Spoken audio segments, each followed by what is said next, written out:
Good morning. Calling to order this hearing of the Minnesota Senate Taxes Committee. It is Thursday, February 26. It is 8:35 p.m. Quorum is present. You have before you the minutes from Wednesday, February 25th. Are there changes, additions, or corrections? Seeing none, the minutes are approved as presented. First bill on the agenda is Senate File 3552, Senator Kunesh. Welcome to the committee.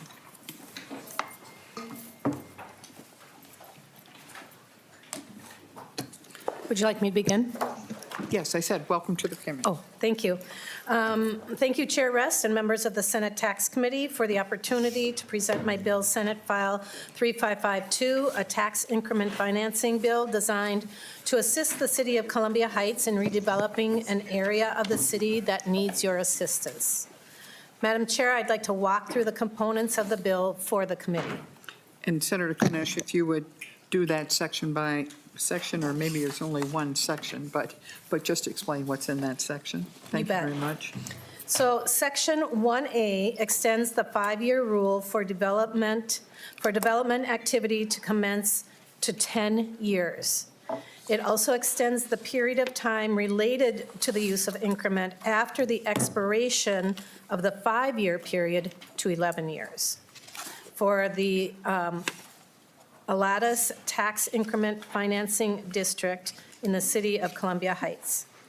And then Section 1B authorizes the City of Columbia Heights for its Economic Development Authority to extend the duration of the tax district by 5 years.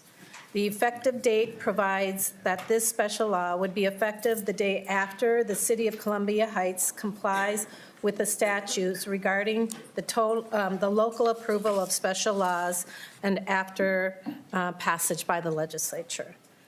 We believe that this bill will provide the City of Columbia Heights the necessary tools to invest in our community. This district is in the heart of our city and is in dire need of your assistance.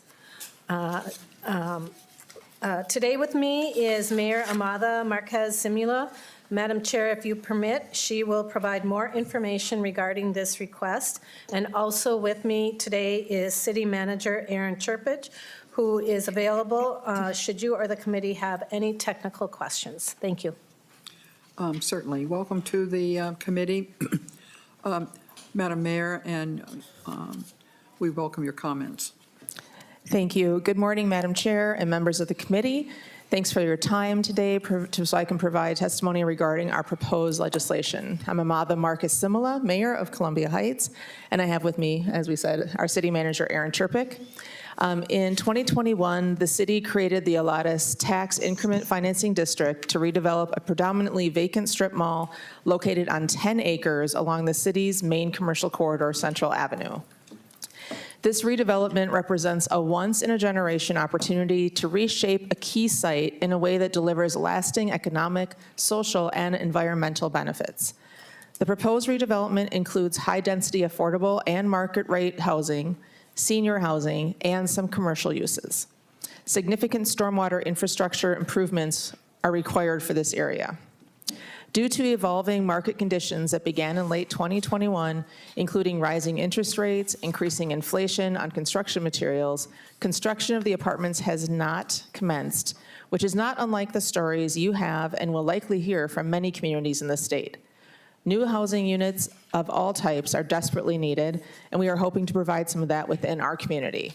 Under current law, the 5-year rule requires that project expenditures be completed in the Alatus TIF district by August 3rd, 2026. Since we cannot meet this deadline, the city is requesting an extension of the 5-year rule to 10 years in order to preserve the use of TIF to advance this redevelopment opportunity in the city. We are here to ask for your help to solve this challenge for our community.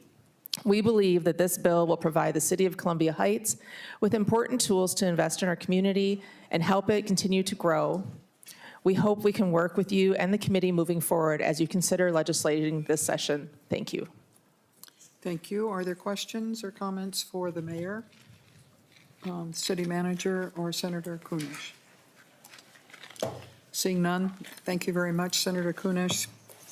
Senate File 3552 will be laid over for consideration in the omnibus bill.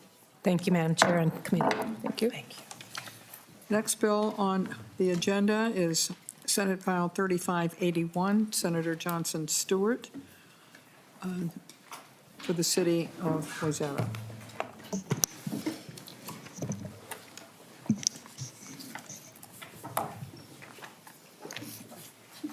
Here's the bill.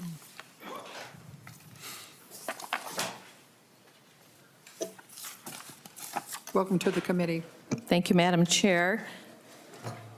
Chair Rest and members of the Senate Tax Committee. I assume it's okay to go, okay? Yes, go ahead. Okay. Thank you for hearing my bill, Senate File 3581 today, which is a tax increment finance bill for the city of Wayzata. In Section 1, Subdivision B of the bill, the city of Wayzata will be allowed to expend increments on 3 segments of a project. They are design and construction of the Eco Park, including restoring the shore, marsh, and water quality along a pier extension in downtown Wayzata from Lakeside Boardwalk and eco-living classrooms. Secondly, the restoration of the historic Section Foreman House, including its learning center and community space, and finally, the expansion and remodeling of a depot park with accessibility improvements. Madam Chair and members, if you've ever had a chance to visit Wayzata, you know what an important regional destination this is for all Minnesotans to enjoy. The Panaway project is one of only a few spots on all of the lake that the public can enjoy access to, and people come from all over the state to do just that. Madam Chair and committee members helped Wayzata begin this project by allowing the community lakefront access and the pedestrian walkway, and we invite you all out to see this amazing public space. We are asking for your consideration today. I have with me the Mayor of Wayzata, Andrew Mullen, to testify, and City Manager Aurora Yeager is here to answer any detailed questions. So unless you have questions at this time, I'd be happy to go through the bill. Please go through the bill. All right, so for Senate File 3581, this is a bill for an act relating to taxation, amending laws in section, First Special Session, Chapter 14, Article 9, Section 11. In Section 11, specifically, the city of Wayzata, TIF District Number 6, is allowed expenditures for allowing the city to expend tax or increments generated from tax increment financing for the design and construction of the lakefront pedestrian walkway and community transient lake public access infrastructure related to the Panaway on Wayzata Bay project, and all expenditures deemed expended on activities within the district. In Section B, or in Section B of that same section, the city of Wayzata may expend increments generated from tax increments financing on the following projects: design and construction of the Eco Park, which includes shoreline restoration, marsh and water quality improvements, a pier extension of the Lakeside Boardwalk, and creation of eco-living classrooms. Number 2, restoration of a Section Foreman House, which includes installation of a learning center and community space. And item 3, expansion and remodeling of the Depot Park, which includes accessibility improvements related to the Panaway on Wayzata Bay. And then item C, expenditures on projects in paragraph B are deemed expended on activities within the district. And Madam Chair, that's, aside from the effective date, that is the extent of the bill. So essentially allowing increment to be spent on 3 projects that are not inside the TIF district itself. Correct, thank you. Mayor? Mr. Mullen? Oh, sorry. Mayor Mullen? Yeah, Sorry. thank you. Welcome to the committee. If you'd identify yourself for the record. Yes, thank you. Andrew Mullen, Mayor of Wayzata. With me is our city manager, Aurora Yeager. Madam Chair and members of the Senate Tax Committee, thank you for hearing Senate File 3581 today and for the opportunity to testify on behalf of the City of Wayzata. We want to thank you, Chair Rest, and the committee for your commitment to this regional destination named Panaway, located on Lake Minnetonka in the City of Wayzata. We also want to thank Senator Johnson Stewart for her leadership and commitment to the project. We have completed 2 out of 3 planned phases of this initiative, which has included an upgraded streetscape and new public spaces and a recently completed pedestrian lake walk. We are very grateful to you and this committee who allowed us to use TIF for this lakefront access and pedestrian walkway previously. And we want you to know that your efforts to provide access to the public have been extremely successful. Would welcome you to visit if you have not already, and I'm personally happy to walk you through the site. You likely know that Lake Minnetonka is the 9th largest body of water in the state and the largest in the metro area and by far the busiest. Wayzata is the eastern gateway to the lake, the entry point of the 14 cities around the lake closest to downtown. With over 124 miles of shoreline, over 95% of that land is in private hands. And the number one objective we had with this effort is to create more public accessible access to the lake, opening up our public shoreline for all. And we are well on our way thanks to your help.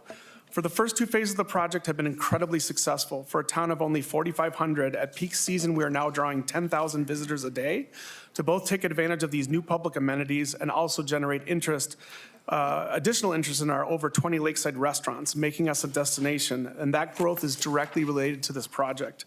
And now we turn our attention to the 3rd and final phase.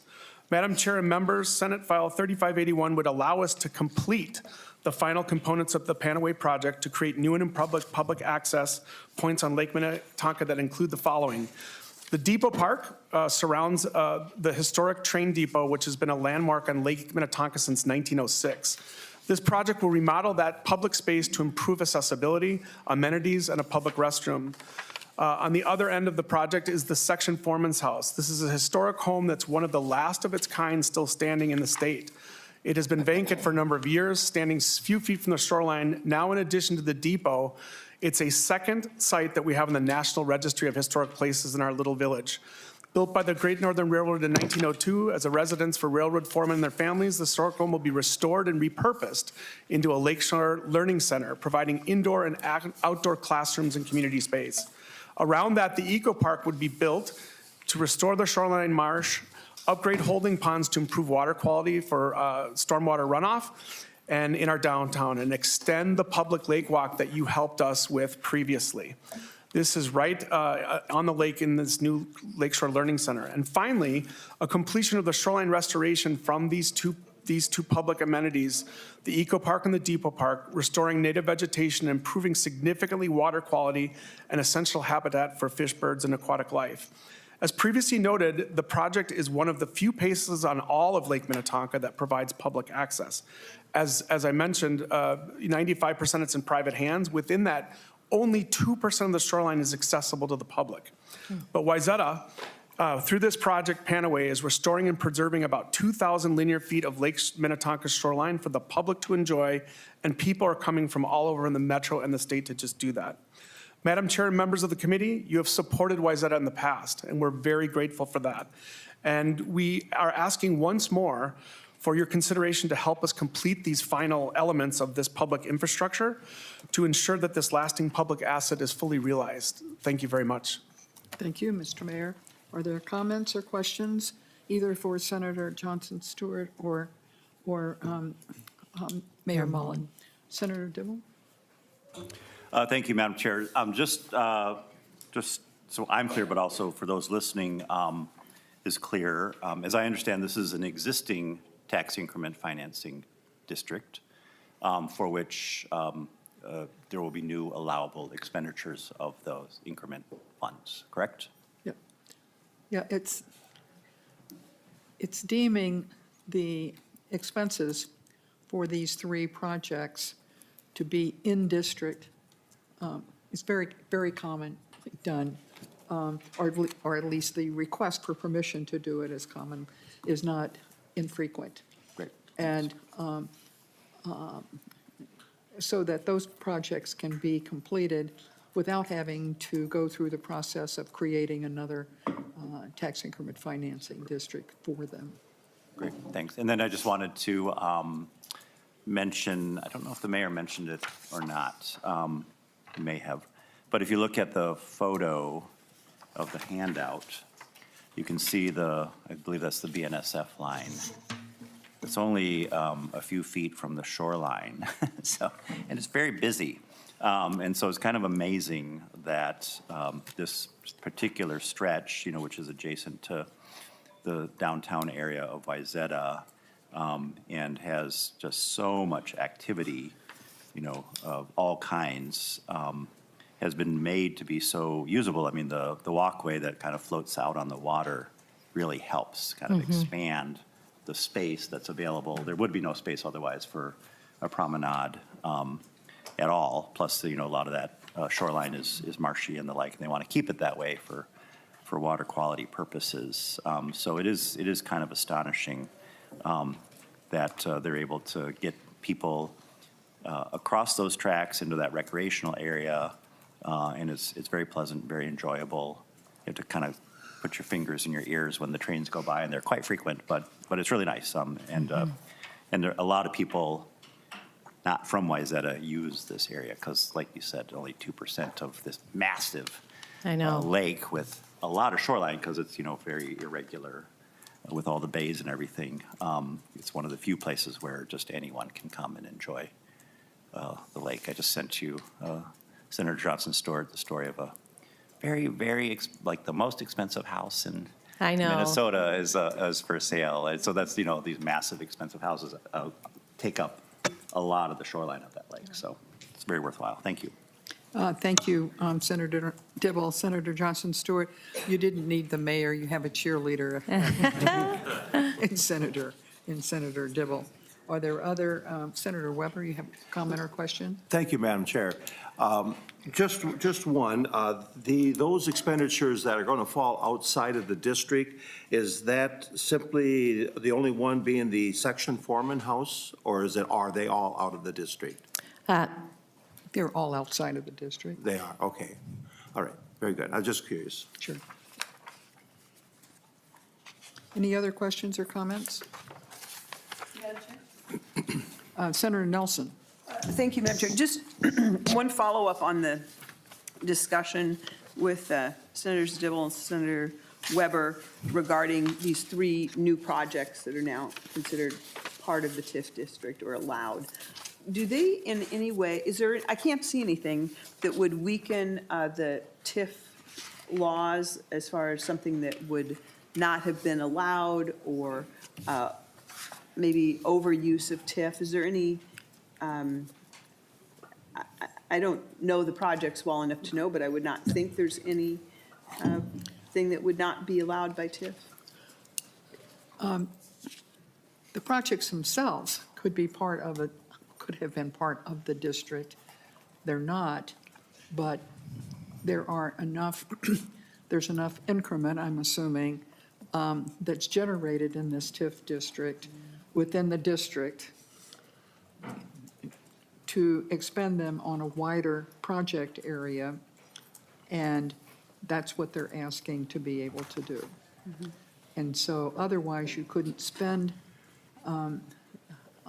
increment outside of the district, and it probably would hasten decertification of the district, but we frequently get requests to be able to spend increment out of a single district on projects that are generally contiguous to where the district has been drawn to start with. Mr. Sylvia, am I characterizing that correctly? Madam Chair, members, yes, that's correct. All districts or redeveloping districts can pool up to 25% of their increment outside the boundaries of the district, but within the project area. And so if this special law were not enacted, those costs associated with these particular projects would have to fit within that 25%. But this special law would allow those costs to be considered in district. And as you said, Senator Rest, Madam Chair, would certainly keep those in-district expenditures not count against their pooling limit, and then just sort of free up some additional increment. Thank you. That answers my question. Any other questions or comments? Thank you very much. Senator Johnson Stewart, Mayor Mullen, Senate file, whatever it is, 3581 will be laid over for consideration in the omnibus bill. Thank you for the opportunity. Yeah, thank you, Madam Chair and members. Come to Wayzata. Oh, Andy, you have to put your... Oh, yep.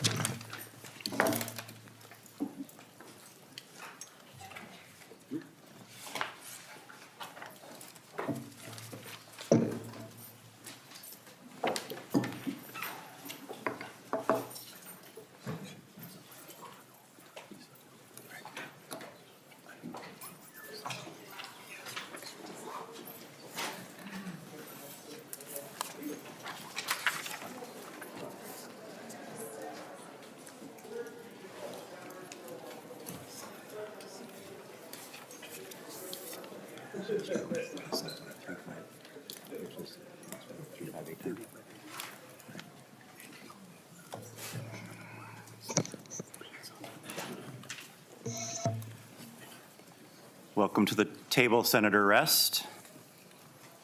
Thank you. Mr. Chairman, I'm presenting Senate File 3589, which proposes to extend the sunset for Ramsey County and Hennepin County's ability to impose a very, very minor deed and mortgage tax. There's a state tax, and a number of years ago, Hennepin and Ramsey County, well, Hennepin first, I think, and then Ramsey County together as a partner, wanted to be part of that use of that mortgage and deed tax, and so there's a very minute tax that's added, and it's the uses of the mortgage and deed tax in those two counties are used for the ERF, their environmental funds, and there is, excuse me, there are documents in your folders describing the Environmental Response Fund and the projects that have been served by that, cleaning up pollution and other specific projects within the two counties. The sunset date is currently 2028. It is, I think it's a really good thing that we have imposed and really started paying more attention to various special programs or laws that have a sunset date in them. Most of these programs, their advocates want to get rid of the sunset dates, which would mean that they would never be reviewed. A while back, we really initiated, and I'm not sure if it's actually in the law or if it's just the custom and the practice that sunset dates need to be reviewed every 8 years. And so we've done that with the historic rehabilitation credit, particularly that's used in the city of Minneapolis, and now the Environmental Response Fund that's funded by the Mortgage and Registry deed tax. So that's the program, the language in the bill. The first section simply refers to extending the sunset date for Ramsey County, and then Section 2 is the extending the sunset date for Hennepin County, and they're very separate chapters in the or sections in the statutes. Thank you, Madam Chair. I will take this opportunity to mention that Senator Hochschild has joined us online. Yes, thank you. And we want to pause for questions. Any questions at this point? We have two testifiers. We have Commissioner McMurtry from Ramsey County. I'm sorry, Senator Weber. Thank you, Mr. Chair. Just a quick question. I guess in the 6 years I've been on the tax committee, this is an issue we haven't dealt with before, and I don't have a problem with it. I'm just curious, on the environmental issues, are these projects that would not normally qualify for the Superfund cleanup, or is it an issue that you have a number of projects that you just can't get them all covered by the Superfund? Madam Chair, do we want the testifiers to testify? wanna Maybe they'll respond, cover thank that you. question. All right, Madam Chair. Mr. Chairman and Senator Weber, I think initially there were identified Superfund sites, and then it was not enough revenue to be able to be generated to take care of them. I'm thinking particularly in St. Louis Park, but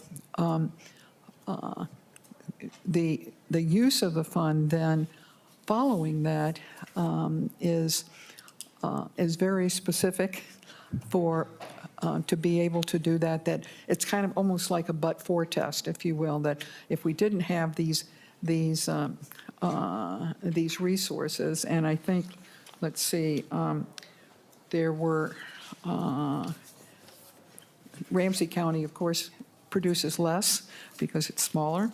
But in Hennepin County, it produces, that small tax produces about $3 million per year since 1987, and it's about $80 million since its inception, meaning since 1997. Right. So it's been a really useful and beneficial small projects here and there for the most part, but over time has had a significant impact. In Ramsey County, the amount is smaller, and it over the period that they've been involved in this program, that it has resulted in $15.7 million. Okay. Thank you. Madam Chair and members, I have a little information from the brilliant people who sit to my left. So the Hennepin and Ramsey County deed and mortgage taxes were enacted in 1997, first expired in 2003. At that point, they were extended to 2008, and then at that point, they were extended to 2013, and then at that point, they were extended to 2028. So this is the fourth time requesting an extension, and the interval is roughly, as you described, 8-ish plus years. Mr. Chairman, that was part of my testimony as well, to present that information. Right. But I think we're ready for the testifiers. Great. Commissioner McMurtry, welcome to the committee. Please introduce yourself and proceed with your testimony. Thank you, Mr. Chair, members of the Senate Tax Committee. My name is Garrison McMurtry. I'm the Ramsey County Commissioner for District 3. My district includes the city of Falcon Heights and a number of St. Paul neighborhoods, including Payne-Phelan, North End, Como Park, Frogtown, Hamlin Midway, and St. Anthony Park. I'm here today to ask for your support for Senate File 3589, which would extend Ramsey and Hennepin County's mortgage registry and deed tax until 2036. This small tax funds our environmental resource response fund, supporting critical redevelopment, additional housing, new jobs, and other community benefits in Ramsey County. For those who may not be aware, Ramsey County is Minnesota's most densely populated and fully developed county. So this means that any new development in Ramsey County necessarily means redevelopment. Many redevelopment sites have historical environmental issues that need to be investigated and cleaned up, adding additional costs.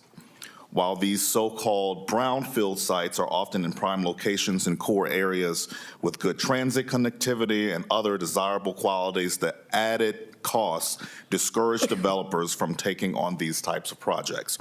Since 2004, Ramsey County has offered the Environmental Response Fund to offset these additional costs and prepare sites for private sector investment. This funding is often essential to getting projects off the ground, particularly with developers who are facing an increasingly challenging financial environment. I want to give one example of a project in particular, the Heights, which is a 112-acre redevelopment of the Hillcrest Golf Club in the heart of St. Paul's Greater East Side, led by the St. Paul Port Authority. Despite its prime location, the site faced serious barriers to reuse, including decades of pesticides and fungicides use that left the soil polluted with mercury and petroleum residues. A $300,000 Environmental Response Fund grant helped leverage additional funding necessary for extensive remediation across the site. Now under construction, the site will include 1,000 quality homes, 1 million square feet of light industrial space, and a carbon-neutral infrastructure. Additionally, Habitat for Humanity has completed its 147 affordable homes, and Xcel Energy has opened its new service center at the site already. Ramsey County's Environmental Response Fund frequently supports other affordable housing and new business developments across the county, including the Boulevard Apartments in Mounds View, the New Brighton Exchange, Colder Products in Roseville, and in my district in Falcon Heights, Amber Union, just to name a few. The mortgage registry and deed tax is the sole source of funding for Ramsey County's Environmental Response Fund. This tax is 0.01% on most property sales transactions, amounts to about $70 on a home priced at $350,000, or $35 each for the buyer and the seller. This funding boosts local and regional economic growth by increasing property values, getting underutilized properties back on the tax rolls, and expanding the county's property tax base. Finally, I'll end with this. The Environmental Response Fund also supports public health. We know that low-income communities and communities of color are disproportionately affected by pollution. Ramsey County prioritizes deploying funding in these communities to improve soil and water quality and reduce social, economic, and health inequities of historic pollution. So I just thank you all for the time. I urge you to support the extension of the mortgage registry and deed tax to allow the Environmental Response Fund to continue supporting redevelopment and environmental protection in Ramsey and Hennepin counties. Thank you so much for the time. Thank you, Commissioner. Questions for the Commissioner? Mr. Chairman, Senator Rest. I would direct members' attention to the revenue estimate that will show that it has no impact on the general fund, and also what the rate is, both for the state rate, and then the rate for both Hennepin and Ramsey County. And that state deed tax generally equals 0.33% of consideration, and the registry tax equals 0.23% of the principal debt. And for the two counties, the registry tax equals 0.01% of the principal, and the deed tax equals 0.0% of the consideration. But nevertheless, it does generate enough revenue for these projects that were just described by the commissioner, and I hope will be described also by Hennepin County, to do some really, really good things. And once again, I think it was Senator Weber mentioned, did this come about from the Superfund? And indeed, I was just looking back at my notes. It certainly did, and it was that St. Louis Park Superfund site that is indeed in Hennepin County. right. Thank you, Mr. Chairman. All right, Ms. Finch, welcome. Please introduce yourself and then proceed. Thank you, Madam Chair, Senator Dibble, and committee members. For the record, my name is Mary Finch, a supervising environmentalist. I am testifying on behalf of Hennepin County's Environment and Energy Department in support of Senate File 3589 to extend the expiration date of the Hennepin County and Ramsey County Mortgage Registry and Deed Tax. The Environmental Response Fund is a catalyst for redevelopment in communities across Hennepin County. This brownfields funding source fills a gap in financing that can make or break a project's feasibility. Projects led by cities, economic development or housing authorities, nonprofit or for-profit developers put properties back on the tax rolls. Each of the 500 projects supported through these funds has a story to tell, like the many examples cited in the letters of support. One example is Vista 44, an affordable housing project in Hopkins that provides safe housing and supportive services to peoples and families experiencing homelessness, people with disabilities, and people with serious mental illness. The developer, Beacon Interfaith Housing, collaborated with several public programs to secure environmental cleanup funding, finance the project, and identify residents most in need of services. The Environmental Response Fund was used to remove contaminated soil and to install a vapor mitigation system to protect the residents' health from toxic chemical vapors that can travel through the ground. Another example is the former Howe fertilizer site in Brooklyn Center. This fertilizer and pesticide warehouse had a fire that caused the release of agricultural chemicals across the site and nearby properties. The site was vacant for several years. Brooklyn Center's Economic Development Authority and High Development coordinated the site renewal. But due to the level of contamination and complexity of the site, environmental investigation and cleanup took 5 years and cost more than $2.5 million. The site was transformed into a new office and warehouse building, though, that created more than 80 full-time jobs. Cleaning up and redeveloping the site greatly increased the property and tax value. While the Environmental Response Fund program is successful in bolstering economic and community development, our work is not done. The program remains consistently oversubscribed. Hennepin County has more than 6,000 sites of concern, accounting for 22% of the state's potential investigation and cleanup sites. Extending the expiration date of the funding source would ensure that the Environmental Response Fund program remains a catalyst for redevelopment in communities across both Hennepin and Ramsey County. Hennepin County thanks Madam Chair Rest for authoring the bill, and we thank the committee for the opportunity to testify today. We hope to have your support on Senate File 3589. Thank you, and I'm available for questions. Thank you, Ms. Finch. Questions for the testifier? All right, members, I'll just mention to you, if you look in your packets, there's something on the order of a dozen or so letters of support for this measure as well. Senator Rest, would you want to go? And then we have Senator Drazkowski. After the questions, but I do want to indicate that the two bills that I have up today have no general fund impact, and I'm going to be making a motion to pass and send them to the floor. All right, thank you. Senator Drazkowski. Thank you, Mr. Chair. Thank you, Senator Rest, for the bill. Just noticed the Ramsey County's flyer has it listed at 1/10,000th of a percent instead of 1/100th of a percent. Just want to get that in for the record. I would just offer, and I have trouble where the decimal point goes sometimes and how to read that. okay, some people are inclined towards numbers and others not as much, I understand. Madam Chair, this, of course, increases the cost of housing in Ramsey and Hennepin counties too. And some people will say, well, it's only $70 a house. But when you add on top of it all the things that government does to the cost of housing, from the code to all kinds of regulations that they have, prohibitions, taxes like this one, each of them is a conscious effort to do something to them that increases their cost. And this increases the cost by $70 a house. And apparently there's a policy decision here that people want to continue to tax them and provide that burden.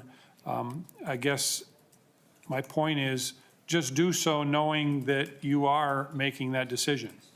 And your point is well taken, Madam Chair, that it's good that there's a sunset on here, at least to review.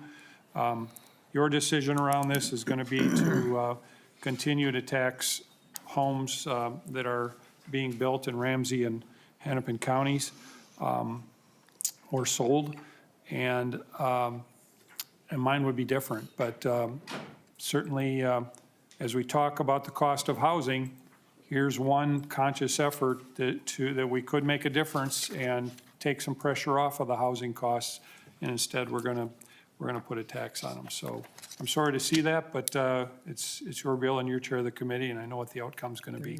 Thank you, Mr. Chair. Thank you, Senator Drazkowski. Members, anything further? All right, Senator Mr. Rest. Chairman, then I move that Senate File 3589 be recommended pass. All right, Senator Rest moves that 3589 be recommended to pass and be referred to the Senate floor. Anything further? All in favor say aye. Aye. Aye. Opposed say no. Motion carries. Thank you. Mr. Chairman. Senator Rest. Moving on to Senate File 3597. Thank you so much.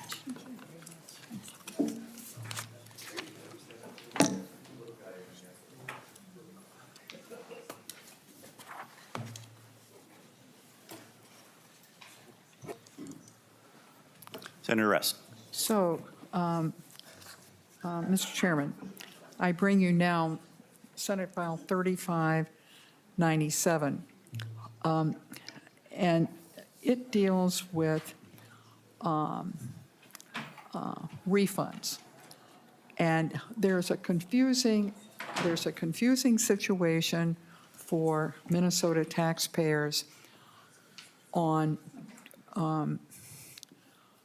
when they are applying and the time period in which they have to apply for a refund with interest, penalties, whatever, that is not in conflict, but nevertheless it's different than the federal opinion, than the federal law.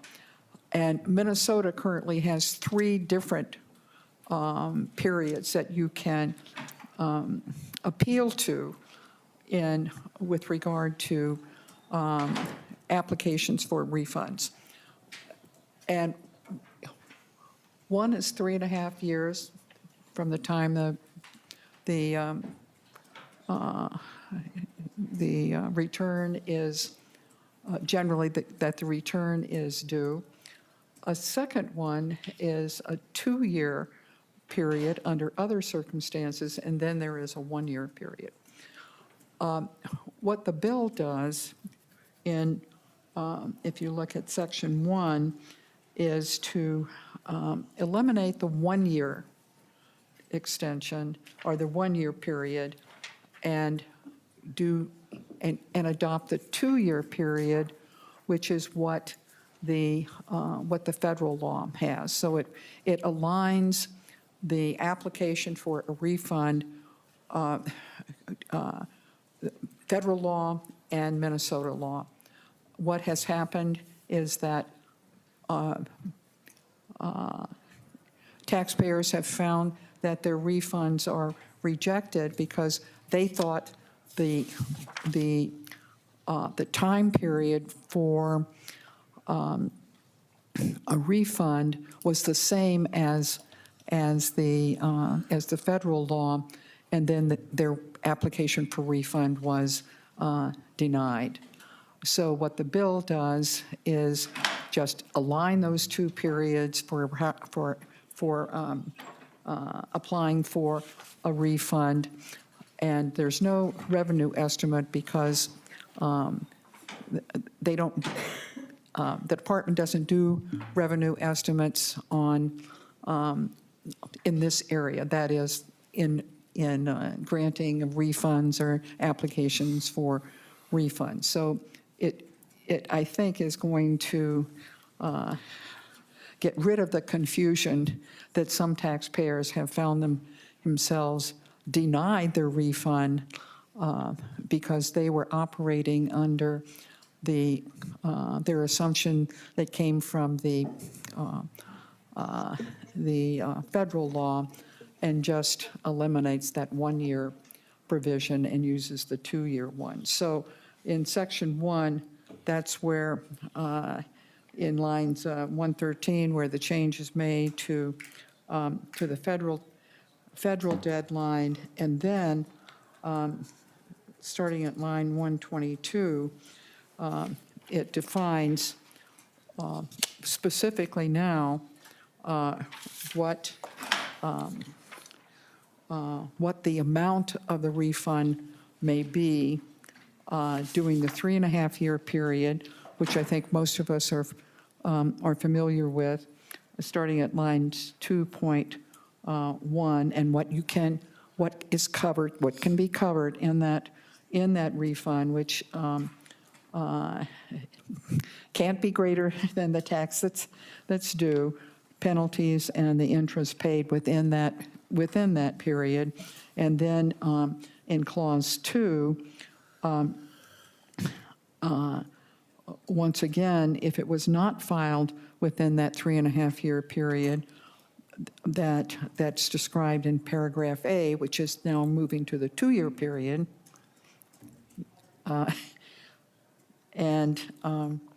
then in clause 3, if there was no claim filed by the taxpayer, it also must not exceed the amount that would have been available now under clauses 1 and 2.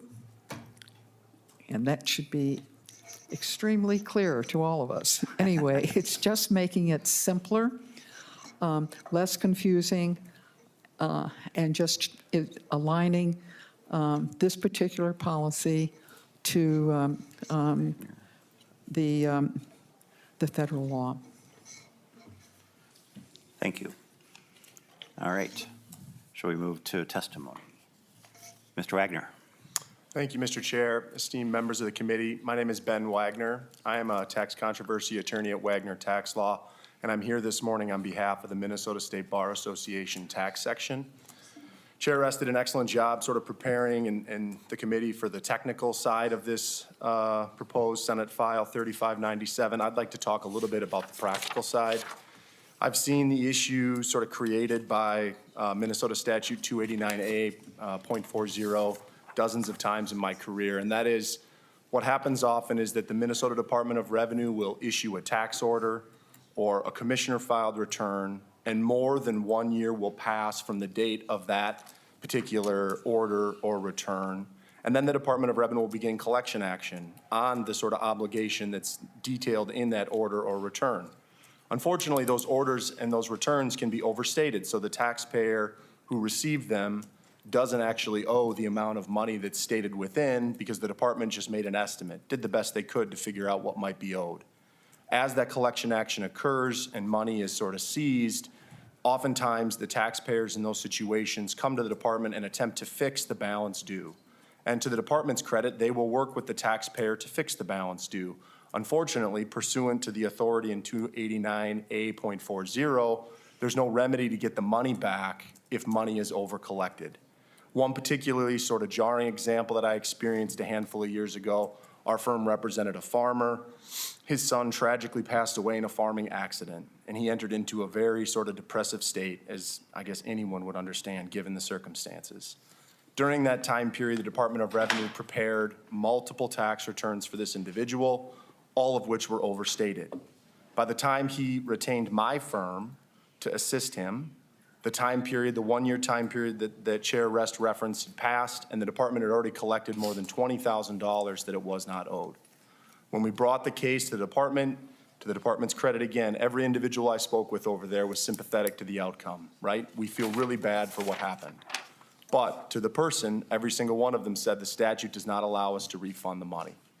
Well, Senate File 3597 fixes that problem. It would allow individuals like my client to get the money back that they shouldn't have paid. And obviously it was his fault in terms of he wasn't able to respond to the sort of notice in a timely manner, but given the sort of mess that life creates sometimes, I think it's understandable that he had the opportunity to do so at a later date. And thankfully, with this legislation that we're asking for your support for this morning, it will fix that problem. And it will look like the federal statute, which allows for any individual who makes a payment to then come forward within 2 years and advise the government why that money does not belong to the government. So with that in mind, we echo for the request for support for this particular Senate file, and I'm happy to answer any questions you might have this morning. Thank you, Mr. Wagner. I'll also mention that you provided, or the bar provided a kind of a written discussion of the proposal and its rationale. Thank you. Questions, members? All right, Senator Rest. Mr. Chairman, I would move that Senate File 3597 be recommended to pass. Senator Rest moves that Senate File 3597 be recommended to pass and be referred to the Senate floor. Anything further? All in favor say aye. Aye. Opposed say no. Motion carries. Senator Rest, anything further for the committee? Not for today. We are going to be taking up a bill on Tuesday. We're hoping, we actually don't have a whole lot of bills. So that are appropriate to bring forward. So we may not meet, on one of those days, or maybe two. We got through today pretty quickly, but this is what we had. These 4 bills were ones that we had that were ready to go and that did not require revenue estimates.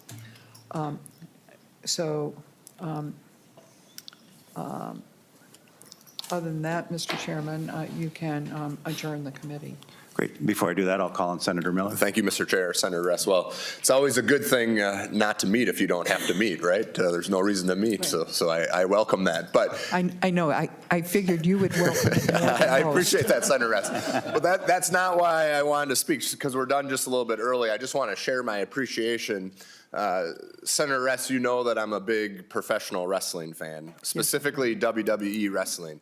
And I have to share my appreciation for the addition of these curtains outside our committee room, because as I leave the committee room, Senator Rest, I feel like I'm leaving Gorilla. So Gorilla is the sort of the last room that wrestlers are in before they go out to the ring. And I feel like I'm one step closer to a career in the WWE as I leave the committee room. So I want everyone to think about that today. As you leave the committee room. And as you were leaving the Senate. As I leave the Senate. So just imagine whatever your favorite music is blasting and you're leaving and you're on your way to the WWE ring. What is your walk-up song? Believe it or not, Senator Dibble, I grew up listening to 1990s rap music. So it would definitely be a Tupac song. Oh, Tupac. Senator Dibble, if I may, for the record. Me Against the World, Tupac. I'm sorry, this is getting controversial. What is your walk-up song, Senator Dibble, for the record, it's really important for him to state this, that as Senator Miller is considering his career in professional wrestling, please, no Speedos. I think that's a fair thing to put in the record, that the costume must be acceptable. You definitely don't have to worry about that. No Speedos for me. Big loose shorts.